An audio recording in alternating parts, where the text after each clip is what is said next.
नमस्कार, मैं नितिन शर्मा नवीन senior secondary school की ऑनलाइन क्लासेस में आपका एक बार फिर से स्वागत करता हूं। जिस तरह के हमने लास्ट वीडियो में हमने देखा था कि भाई लेक्चर 12 में कि हमने अभिप्रेरणा से रिलेटेड चीज़ें पढ़ी थी कि अभिप्रेरणा क्या होता है, अभिप्रेरणा की विशेषताएं क्या होती हैं। मैं इन चीज़ों के बारे में पहले से ही डिस्कस कर चुका हूँ। अब मैं आपको बताने वाला हूँ कि जो अभिप्रेरणा होता है उसकी आवश्यकता और उसके महत्व के बारे में बताने चाहता हूं। मैंने लेक्चर 12 में बता दिया था कि अभिप्रेरणा और एक है हमारा 5वें नंबर का चैप्टर जिसे बोलते हैं नेतृत्व। ये दोनों मिलाकर 8 नंबर के मार्किंग के नंबर के जो चैप्टर हैं, जिनमें से हो सकता है कि भाई 2 क्वेश्चन आ जाए 4-4 नंबर के, या 3 क्वेश्चन वो दे दे हमें 2-2 नंबर के या 4 नंबर के। किसी भी तरीके से वो मुझे क्वेश्चन पुटअप कर सकता है हमसे बोर्ड एग्जाम में। तो मैं उसी तैयारी के हिसाब से आपको लेके चल रहा हूं। मैंने अभी आपको डेफिनेशन के बारे में बता चुका हूं कि अभिप्रेरणा क्या होता है, इसकी आवश्यकता क्या होती है, उसके महत्व क्या होते हैं। अब हम जो अभिप्रेरणा होते हैं, मोटिवेशन, भाई नीड बहुत अधिक होती है मोटिवेशन की। विदाउट मोटिवेशन यदि आप कोई काम करते हो ना तो कंफर्म नहीं कि आप सक्सेसफुल हो जाओ, ठीक है। बट आप मोटिवेट होकर आप किसी कार्य को कर रहे हो, बहुत ही अच्छे तरीके से उस कार्य को कर रहे हो, तो आप बहुत ही सक्सेसफुल, यदि आप बिजनेस के क्षेत्र में जाना चाहते हो तो एक सक्सेसफुल एंटरप्रेन्योर बन सकते हो। आप किसी भी क्षेत्र में जाना चाहते हो तो उस फील्ड का आप बेस्ट प्लेयर मान सकते हो अपने आप को। बट आपके अंदर मोटिवेशन होना चाहिए, कोई और आदमी आपको मोटिवेट करे, ठीक है। अब मैं आगे बात करता हूं कि यदि कोई ऑर्गेनाइजेशन है, भाई हम यहाँ पर बिजनेस की बातें कर रहे हैं, किसी अदर चीज की बात नहीं कर रहे कि हमारा तो जो सब्जेक्ट है उसका नाम ही व्यवसाय अध्ययन है, तो मैं केवल बिजनेस के बारे में बात करूंगा। तो बिजनेस के एरिया के बारे में बात करूंगा तो मैं एक ऑर्गेनाइजेशन का नाम लेता हूँ। कोई भी ऑर्गेनाइजेशन हो, ठीक है, आप चलाते हो, मैं चलाता हूँ, कोई और चलाता है, तो ऑर्गेनाइजेशन क्या होती है? ऑर्गेनाइजेशन होती है कि वहां पर जहां पर काफी लोग एक साथ मिलकर कार्य करते हैं, इसे ऑर्गेनाइजेशन कहते हैं। ओके, तो ऑर्गेनाइजेशन, हर एक और बात, ऑर्गेनाइजेशन में जहां बहुत सारे लोग मिलकर काम कर रहे होते हैं ना, वही हमें किसकी आवश्यकता होती है? मैनेजमेंट की आवश्यकता होती है। ये मैंने आपको लास्ट वीडियो में कई बार बता चुका हूं कि लोग जो समूह में काम करते हैं वही मैनेजमेंट की आवश्यकता होती है। बिना कोई अधिक संख्या में बल में लोग नहीं है, ठीक है, तो वहां पर मैनेजमेंट की इतनी आवश्यकता नहीं है, ठीक है। यदि मान लो कि आप सॉल ट्रेड कर रहे हो, सॉल ट्रेड का मतलब समझते हो? एकल व्यापार कर रहे हो। आपने जैसे लास्ट 11th में पढ़ा होगा सॉल ट्रेड, पार्टनरशिप, ये चीजें पढ़ी होगी। तो सॉल ट्रेड की बात हम करें तो उसमें मैनेजमेंट की आवश्यकता क्या है? आप जो एंटरप्रेन्योर होगा, जो मालिक होगा, ऑनर होगा, वही क्या कर लेगा? मैनेजमेंट कर लेगा। इट इज क्लियर, ठीक है।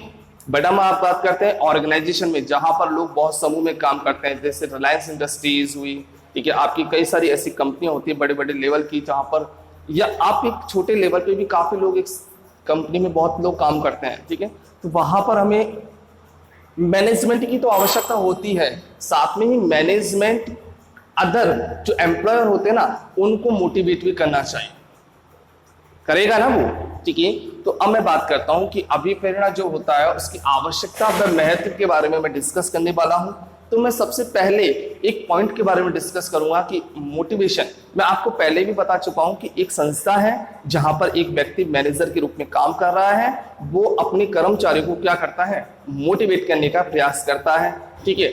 इस मोटिवेट करने की क्या क्या आवश्यकताएं होती है, क्या क्या इंपॉर्टेंस होते हैं, उसके बारे में हम आज डिस्कस इस वीडियो में करने वाले हैं, ठीक है। तो मैं सबसे पहले बात करता हूं निर्धारित लक्ष्यों की प्राप्ति में सहायक की सबसे पहली आवश्यकता, निर्धारित लक्ष्यों की प्राप्ति में सहायक। तो इस पॉइंट को बड़ा गौर से समझने का कोशिश करो इस चीज की कि निर्धारित लक्ष्यों की प्राप्ति में सहायक। प्री डिटरमाइंड जो गोल होते हैं ना उनको अचीव करने में ये क्या होता है? यूजफुल होता है मोटिवेशन, ठीक है। तो मैं आपको एक बार और इस पॉइंट को समझो कि निर्धारित लक्ष्यों की प्राप्ति में सहायक, कि मतलब मान लीजिए एक ऑर्गेनाइजेशन है, एक संस्था है जिसके पहले से ही कुछ निर्धारित लक्ष्य हैं, पहले से ही कुछ निर्धारित उद्देश्य हैं जिन पर वो संस्था कार्य कर रही है, ठीक है, वो कार्य कर रही है, तो उनकी प्राप्ति में सहायक होता है क्या? अभिप्रेरणा उनकी प्राप्ति में सहायक होता है। मान लीजिए मैं एक ऑर्गेनाइजेशन चला रहा हूं, मेरे ऑर्गेनाइजेशन को चलाने का कोई लक्ष्य मैंने बना लिया है कि भाई मुझे इस कंपनी से आगे बढ़ना है, मुझे ये काम अधिक करना है, इतने दिनों में मुझे इतना प्रोडक्शन ज्यादा करना है। तो ये जो लक्ष्य मैंने बनाए हैं ना, तो उसके लिए क्या मुझे जरूरत पड़ेगी अपने मानवीय संसाधनों की, ठीक है, कि मेरे मानवीय संसाधन वो अच्छे से काम करें, ठीक है। तो मैं उनको क्या कर सकता हूँ, मोटिवेट करूंगा तो वो क्या करेंगे, बहुत अच्छे से काम करेंगे, और काम करेंगे तो हमारे जो लक्ष्य है उनकी प्राप्ति हो जाएगी। दैट इज क्लियर, कोई दिक्कत इसमें नहीं ना, ठीक है। और यदि मान लीजिए कोई कंपनी है, भाई पहले से लक्ष्य तो निर्धारित कर लेती है, डिसाइड कर लेती है कि भाई हाँ भाई ये मुझे इस साल में इतना करना है, टर्नओवर करना है, इस साल में मुझे इतना प्रॉफिट अर्न करना है, परंतु वो क्या होता है, अपने जो ह्यूमन रिसोर्सेज है ना उनको ताकत नहीं दे पाते, उनको मोटिवेट नहीं कर पाते हैं। तो क्या होता है कि हम अपने लक्ष्यों को पाने में असफल हो जाते हैं, ठीक है। एक संस्था अपने लक्ष्यों को प्राप्त करने में क्या हो जाती है, असफल हो जाती है, तो ठीक है। तो उससे क्या होता है कि हमारे कई संसाधनों का हम उपयोग यूजफुल नहीं कर पाते हैं। अब मैं दूसरे पॉइंट की बात करूं, जैसे कार्य संतुष्टि में वृद्धि।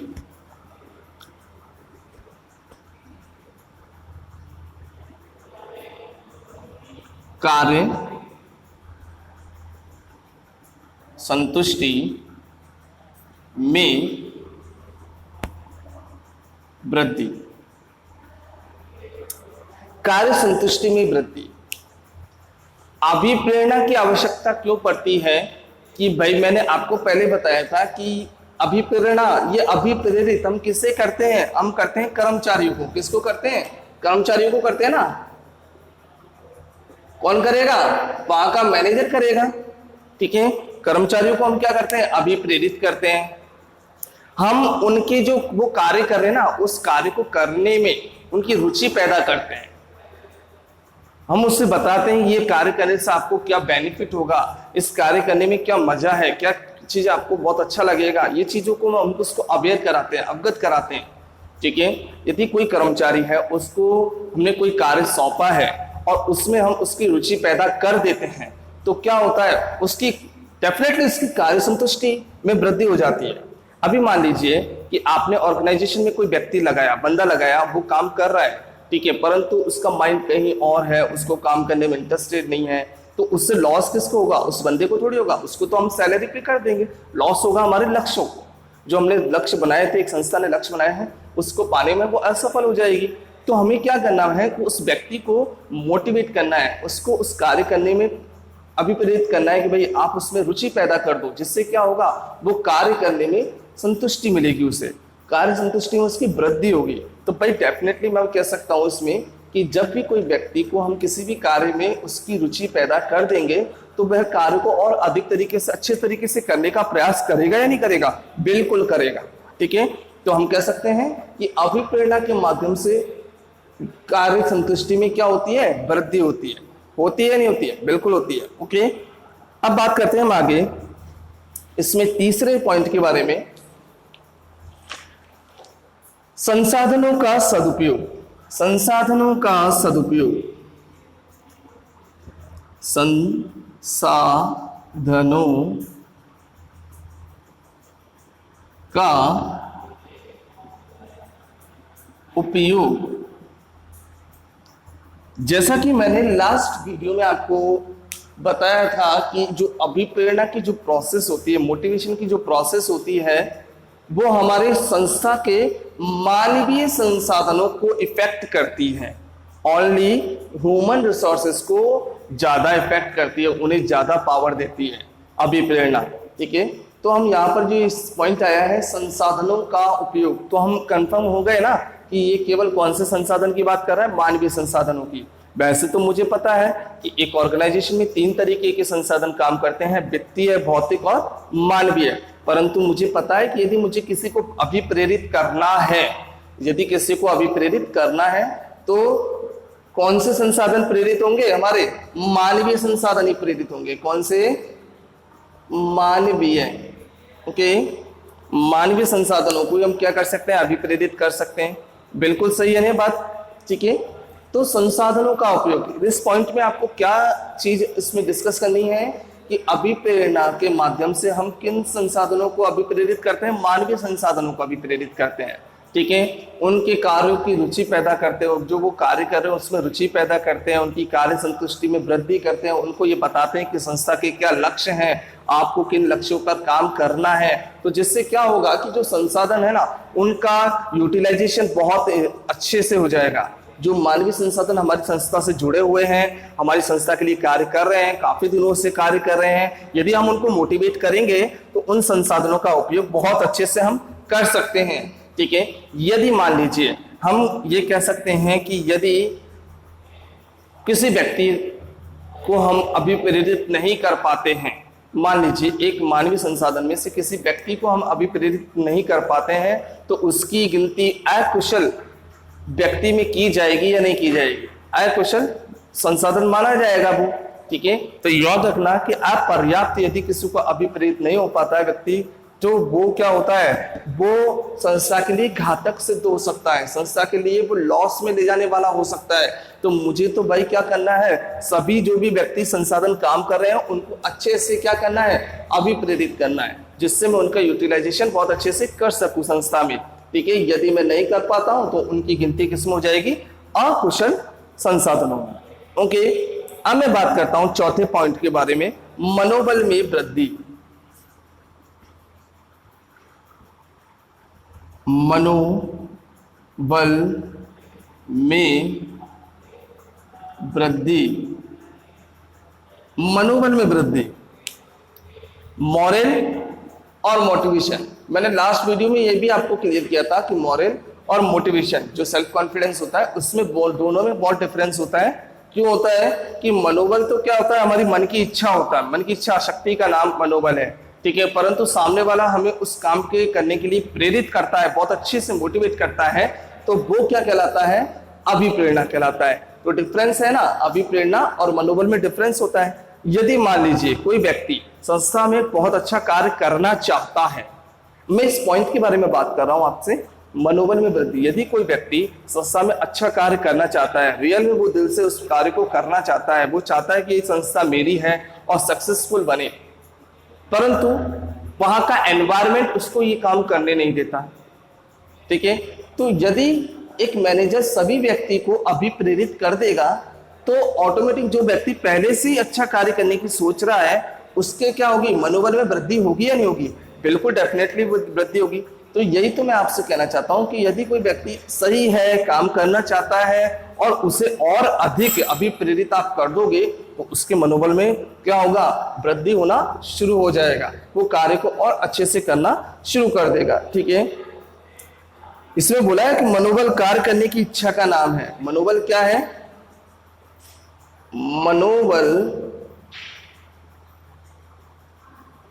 कार्य करने की इच्छा का नाम है।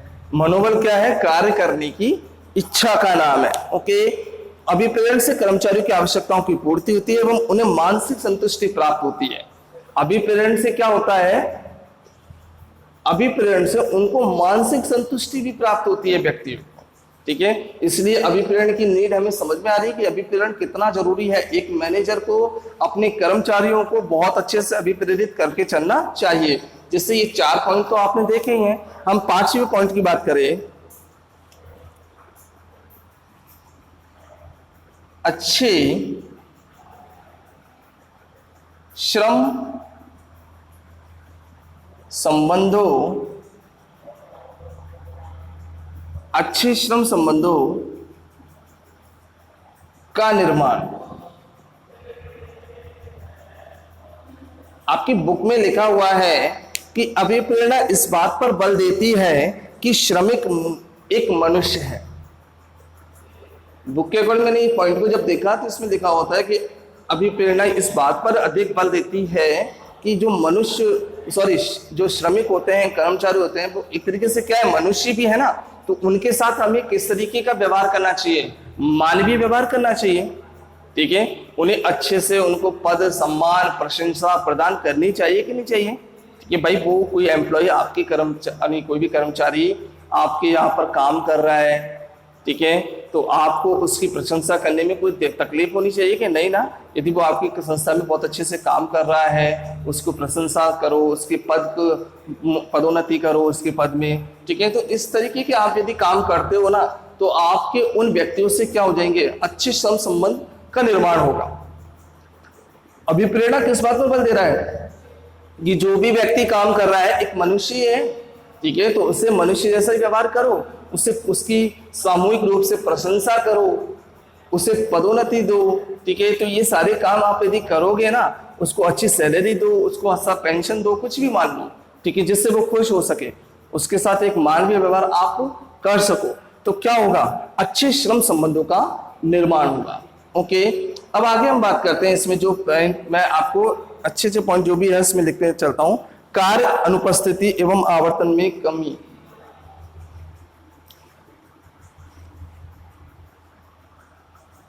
मैं एक इसको यहां लिख देता हूं, अनुपस्थिति में कमी। सिंपली तरीके से मैं लिख दिया, अनुपस्थिति में कमी। जानते हो ना उपस्थिति क्या होती है, अनुपस्थिति क्या होती है। यदि व्यक्ति डेली काम पर आ रहा है उसकी उपस्थिति होती है, वो काम पे नहीं आ रहा है तो अनुपस्थिति होती है। तो इसमें ये लिख रहा है कि यदि आप किसी व्यक्ति को अच्छे से अभिप्रेरित करने का प्रयास करते हो और वो अभिप्रेरित हो जाता है, तो उसकी अनुपस्थिति में क्या आ जाती है, कमी आ जाती है। उसकी अनुपस्थिति में क्या आ जाती है, कमी आ जाती है, ठीक है। वो बार बार एब्सेंट नहीं होगा आपके यहाँ पर। कभी कभी आपने देखा है ना, यदि आप किसी व्यक्ति को अभिप्रेरित नहीं कर पा रहे हो एज ए मैनेजर, तो वो क्या है, डेली आपके ऑर्गेनाइजेशन में भाग नहीं ले रहा है, वो नहीं आ रहा है, डेली काम पर नहीं आ रहा है, आज आया कल छुट्टी ली, आज आया फिर कल छुट्टी ली, तो ठीक है, मैं ये जान सकता हूँ कि उसको कार्य करने में रुचि नहीं है। और यदि मैं उसको अच्छे से मोटिवेट करूंगा तो उसके कार्य करने की रुचि पैदा होगी या नहीं होगी, बिल्कुल होगी।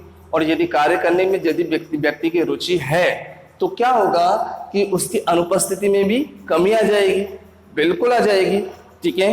अब मैं आगे बात करता हूं, प्रबंधकीय कार्यों का आधार। 7वां, प्रबंधकीय कार्यों का आधार। मैं आपसे ये पूछता हूं कि भाई प्रबंधकीय कार्य कौन कौन से होते हैं, प्रबंधकीय कार्य कौन कौन से होते हैं। आप प्रबंधकीय प्राथमिक कार्य मैंने आपको पढ़ाया ना, जो मेन इंपॉर्टेंट होते हैं वो कौन कौन से होते हैं, जैसे नियोजन, संगठन, नियुक्ति, समन्वय, ठीक है, निर्देशन,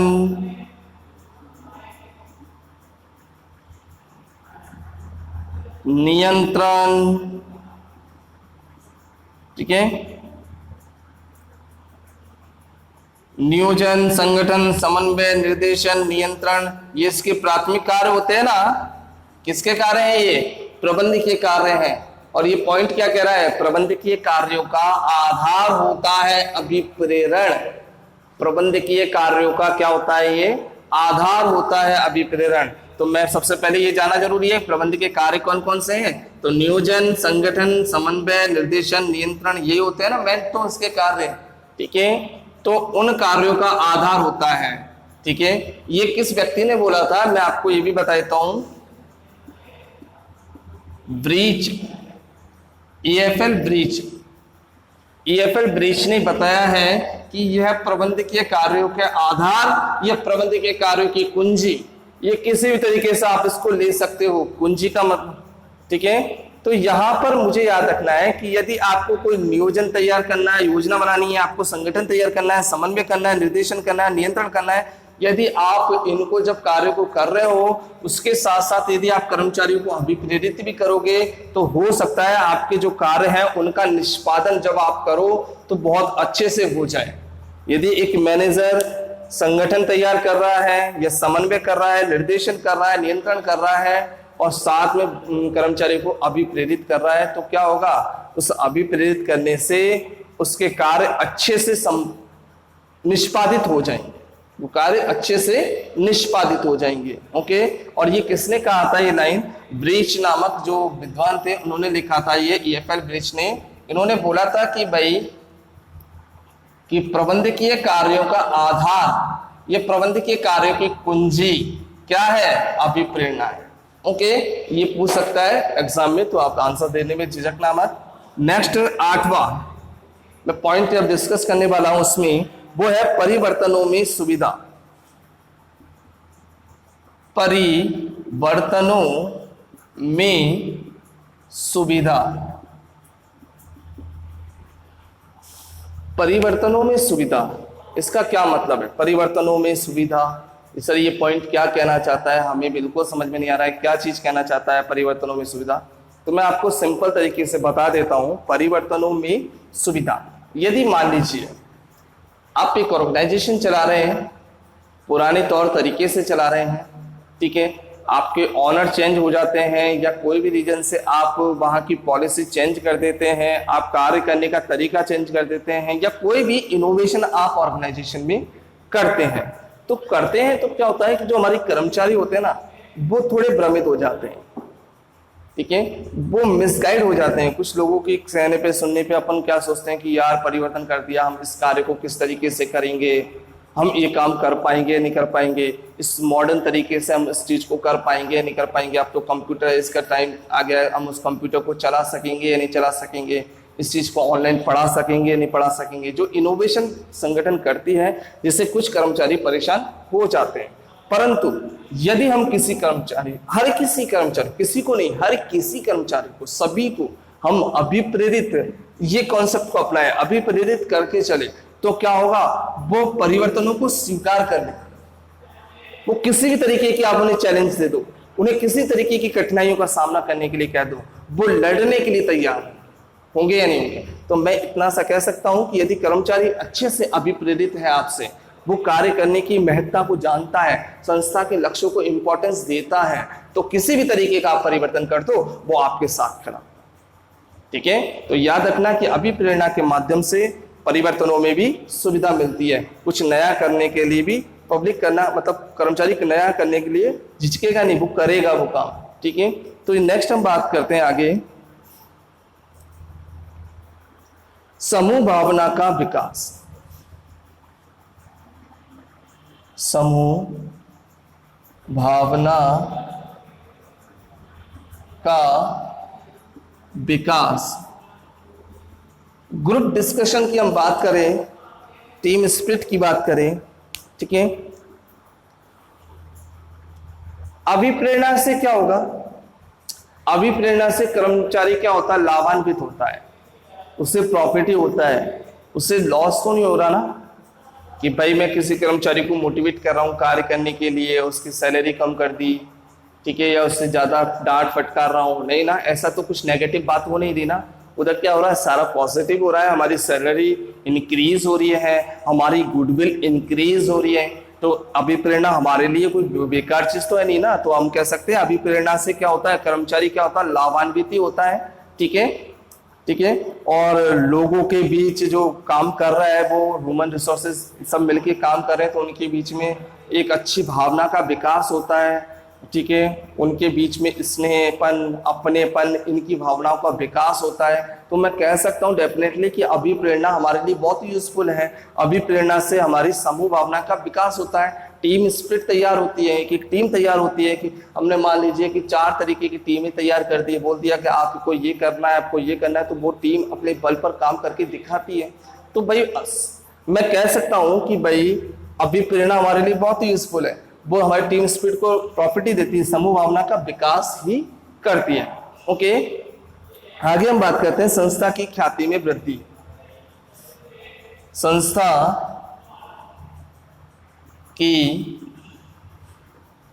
ख्याति में वृद्धि। संस्था की ख्याति में वृद्धि, मैंने पहले ही बोला था आपको वीडियो में स्टार्ट में कि ये जो सारा स्ट्रक्चर चल रहा है ऑर्गेनाइजेशन का चल रहा है। ऑर्गेनाइजेशन का क्यों चल रहा है? क्योंकि यहाँ पर लोग समूह में काम करते हैं, वहीं तो मैनेजमेंट की आवश्यकता पड़ेगी। ठीक है, तो लो ये पॉइंट भी यही कह रहा है कि संस्था की ख्याति में वृद्धि हो जाती है। संस्था की ख्याति, ख्याति क्या होता है? गुडविल होती है। गुडविल क्या होता है? उसका नाम होता है, तो उसका नाम होता है, उसका विकास, डेवलपमेंट, ये सारी चीजें ख्याति में आ जाती है। ठीक है, कि ये संस्था कितना प्रॉफिट कमाती है, उस हिसाब से उसका गुडविल भी बढ़ता है। तो यदि मैंने माना था कि यदि अभिप्रेरणा से निर्धारित लक्ष्य की प्राप्ति हो जाती है तो संस्था की ख्याति में वृद्धि तो होना बिल्कुल संभावित है। यदि संस्था अधिक से अधिक प्रॉफिट अर्न कर रही है, ठीक है, तो उसकी गुडविल में भी क्या होगा? इंक्रीज होगी, उसकी ख्याति भी क्या होगी? बढ़ेगी। बढ़ेगी या नहीं बढ़ेगी? बिल्कुल बढ़ेगी। तो हम कह सकते हैं संस्था की ख्याति में वृद्धि। संस्था की ख्याति में वृद्धि, ओके। अभिप्रेरणा के माध्यम से हम क्या कर सकते हैं? संस्था की ख्याति में वृद्धि कर सकते हैं। ठीक है, किस तरीके से हम कर सकते हैं? जो संस्था अपने कर्मचारियों को संतुष्ट एवं प्रसन्न रखती है, व्यावसायिक जगत में उस संस्था की ख्याति में 4 चंद लग जाते हैं। यदि ये कहना चाहती है बुक कि इसमें लिखा हुआ है कि यदि आप संस्था के कर्मचारियों को बहुत ही खुश रखने का प्रयास करते हो, उनकी इच्छाओं को पूरा करते हो, तो वो संस्था आपके लिए बहुत अच्छा काम करती है और जिससे क्या होता है? संस्था की गुडविल इंक्रीज होती है। उसकी गुडविल में 4 चांद लग जाते हैं, ख्याति में 4 चांद लग जाते हैं और व्यक्ति ऐसी संस्था में कार्य करना पसंद भी करता है। ये बिल्कुल सही है, ऐसी संस्था में काम करना पसंद करेगा जहां आपको मान सम्मान भी मिले। केवल सैलरी से मतलब आपको मान सम्मान भी मिले, तो उस जगह काम करने में तो भाई बहुत अच्छी बात है। ठीक है, तो आपको मोटिवेशन में याद रखना है कि आपको उन कर्मचारियों पर पूरा फोकस रखना है, उनको अच्छे से अभिप्रेरित करना है, जिससे आपको बेनिफिट है, आपकी संस्था की ख्याति में वृद्धि होती है। अब मैं आगे बात करता हूं इसमें व्यवहारिक प्रबंध की कुंजी। 11वां पॉइंट है इसमें, व्यावहारिक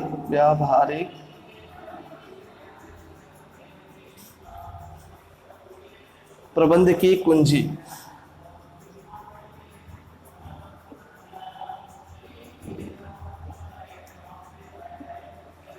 हम पहले इस बारे में डिस्कस कर चुके हैं कि ईएफएल ब्रीच जो व्यक्ति है, ईएफएल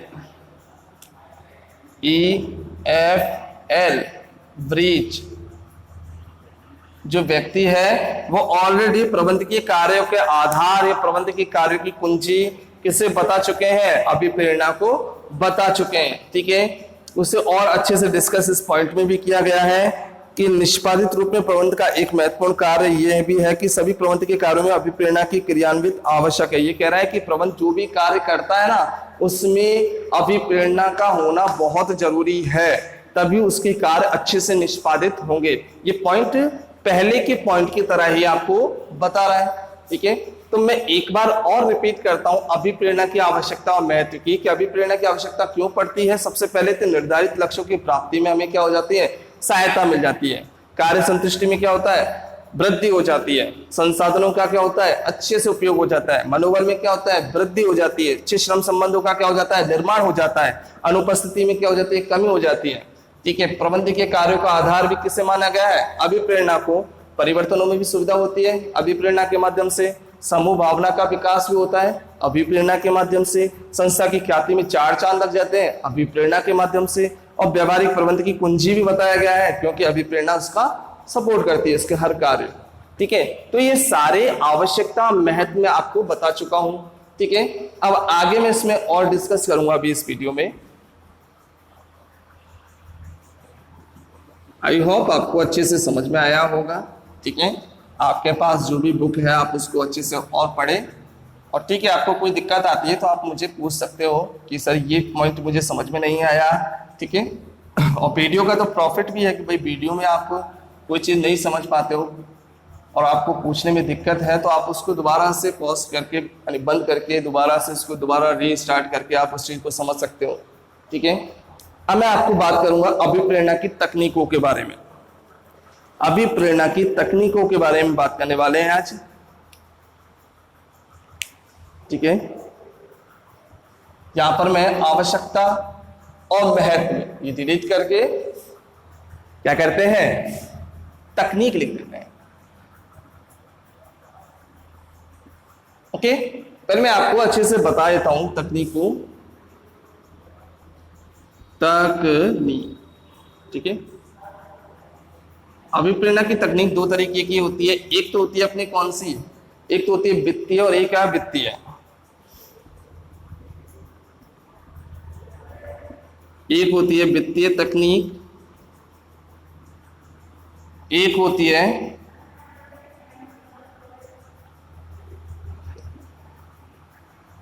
अवित्तीय।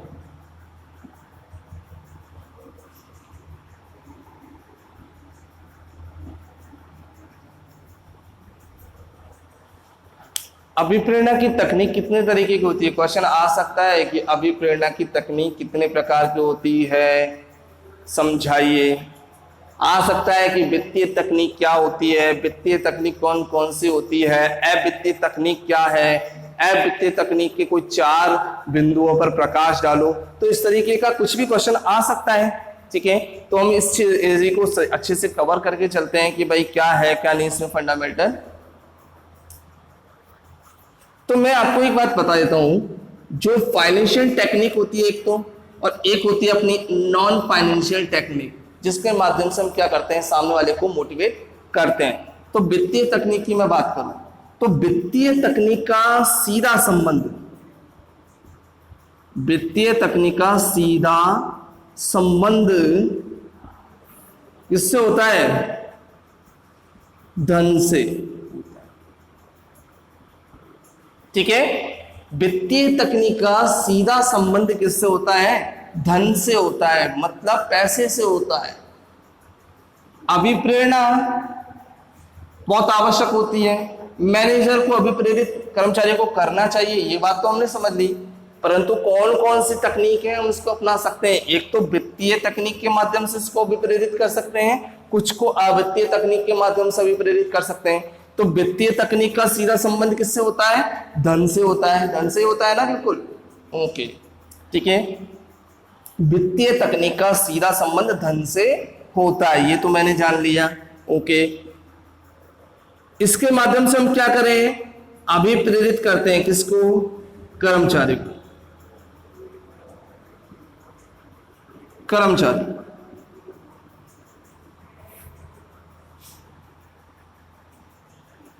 कर्मचारी को, ठीक है। कोई और व्यक्ति को थोड़ी करना है, कर्मचारी को ही अभिप्रेरित करना है, ठीक है।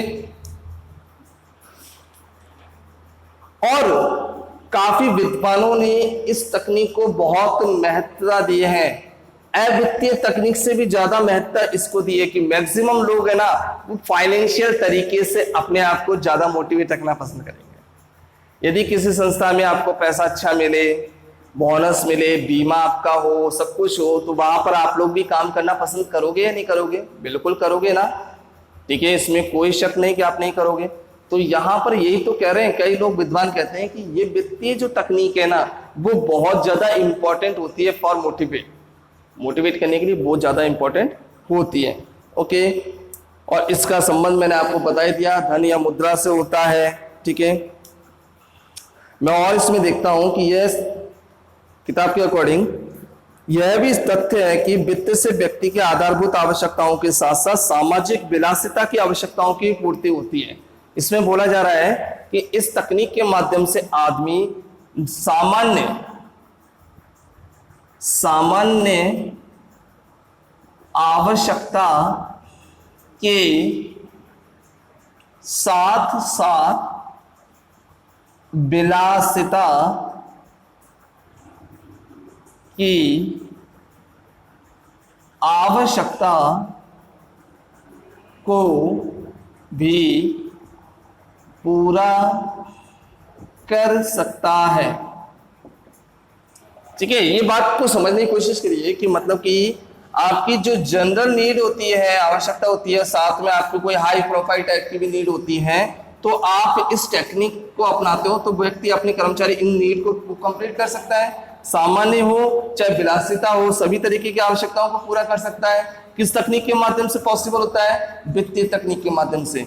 यदि आपके पास एक क्वेश्चन आ जाता है कि वित्तीय तकनीक क्या होती है, ठीक है, समझाना पड़े तो लिख सकते हो वित्तीय तकनीक बहुत ही महत्वपूर्ण कार्य है अभिप्रेरण का, एक अच्छी तकनीक है जिसका सीधा संबंध किससे होता है?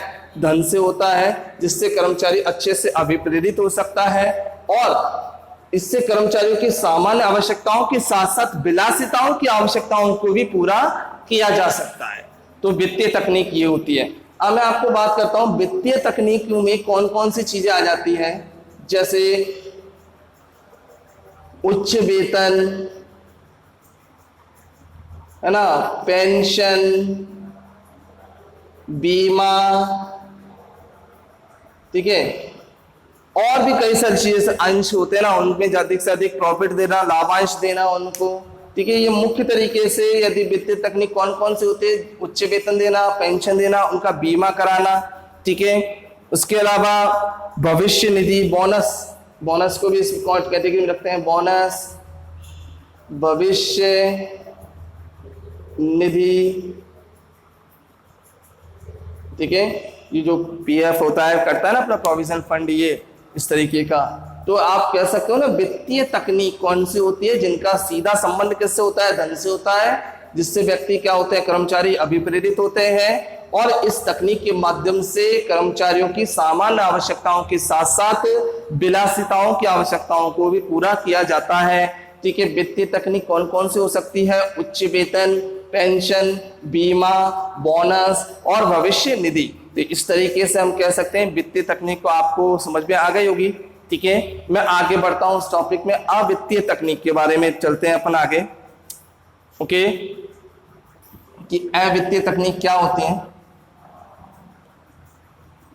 मैं आपको अभी भी कह रहा हूं कि यदि आपको ऐसा लगता है कि ये चीज समझ में नहीं आई तो आप वो वीडियो को रोककर दोबारा से इसको, ठीक है, फॉरवर्ड मतलब करके आप देख सकते हो इसको। अवित्तीय तकनीक के बारे में अब मैं बात करने जा रहा हूं।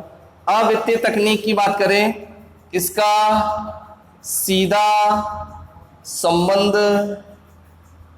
मुद्रा या धन से नहीं होता है, बिल्कुल नहीं होता है, ये बिल्कुल अपोजिट चलती है। इसका रिलेशन ना तो कोई पैसे वैसे की चीज से होता ही नहीं है। अवित्तीय तकनीक का जैसे बिल्कुल अपोजिट है। वित्तीय तकनीक का क्या होता है? सीधा संबंध धन से होता है, आदमी को मोटिवेट करने के लिए पैसे का प्रलोभन दिया जाता है, जबकि अवित्तीय तकनीक में कोई भी धन का उपयोग नहीं होता है, ठीक है।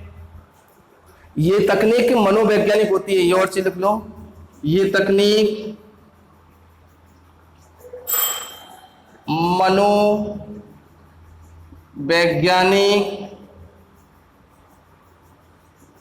होती है। ये तकनीक कैसी होती है? मनोवैज्ञानिक होती है। मनोवैज्ञानिक का मतलब कि ये तकनीक के अंतर्गत यदि व्यक्ति को आप इस तकनीक का उपयोग करते हो तो उसके सीधे दिमाग पर इसका क्या होता है? जोर होता है। अब कैसे, इसमें किस तरीके से काम किया जाता है, क्या नहीं किया जाता है, देखते हैं। ये तकनीक व्यक्तिगत और सामूहिक दोनों तरीके की होती है। ये तकनीक व्यक्तिगत व सामूहिक दोनों प्रकार की हो सकती है। कोई भी दोनों तरीके, ये व्यक्तिगत भी हो सकती है और सामूहिक, दोनों प्रकार की हो सकती है भाई। व्यक्तिगत तकनीक में आप व्यक्तिगत व्यक्ति को क्या करोगे? उसके पद सम्मान को बढ़ावा दोगे, ठीक है। और सामूहिक में उसकी क्या करोगे? एक समूह को आप प्रशंसा करोगे, तो वो सामूहिक तकनीक में आ जाती है। यदि मैं किसी पर्सनलाइज व्यक्ति को क्या करता हूं? उसकी तारीफ करता हूं, उसकी पद की पदोन्नति करता हूं, उसकी प्रशंसा करता हूं, ठीक है, तो वो तो व्यक्तिगत हो गई। यदि मैं किसी एक ग्रुप की बात कर रहा हूं और ग्रुप की तारीफ करता हूं तो वो क्या होता है? सामूहिक हो जाती है, ठीक है। समझ में आ रहा है ना? तो अवित्तीय तकनीक का सीधा संबंध किससे होता? मुद्रा धन से नहीं होता है। ये तकनीक मनोवैज्ञानिक होती है, ठीक है, बहुत यूजफुल होती है तकनीक भी, ठीक है। ये मत सोचता है कि केवल पैसा कमाने के लिए ही लोग काम करते हैं। नेक्स्ट, ये तकनीक व्यक्तिगत व सामूहिक दोनों प्रकार की हो सकती है। तो यहां पर आप देख लीजिए, इस तकनीक को मैं दोबारा से रिवाइज कर देता हूं। तकनीक कितने प्रकार की होती है अभिप्रेरणा की? दो तरीके की, एक होती है अपनी वित्तीय, एक होती है अवित्तीय। वित्तीय तकनीक बहुत इंपॉर्टेंट होती है, माना गया है, ठीक है। इसका सीधा संबंध किससे होता है? धन से होता है। जबकि इससे क्या होते हैं, कर्मचारी बहुत अच्छे से अभिप्रेरित भी होते हैं। इससे कर्मचारियों की सामान्य आवश्यकताओं के साथ साथ विलासिताओं की आवश्यकताओं को भी पूरा किया जा सकता है।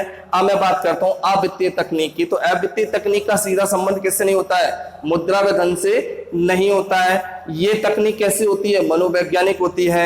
ये तकनीक व्यक्तिगत व सामूहिक दोनों प्रकार की हो सकती है। यदि क्वेश्चन आ जाते हैं वित्तीय तकनीक क्या होती है, अवित्तीय तकनीक क्या होती है, तो आप उनको इस तरीके से एक्सप्लेन कर सकते हो। आपको थ्योरेटिकल वाइज में लिखना है, ऐसा नहीं कि मेरी तरह आप इस तरीके से लिखा हो, ठीक है। ये आपको समझना है। अब मैं बात करता हूं कि इस टॉपिक में अवित्तीय तकनीक के बारे में मैं आपसे बात कर लेता हूं और ज्यादा डिस्कस कर लेते हैं अवित्तीय तकनीक को।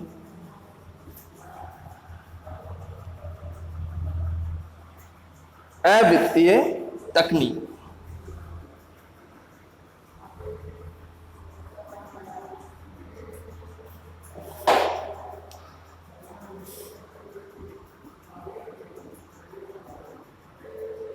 अवित्तीय तकनीक,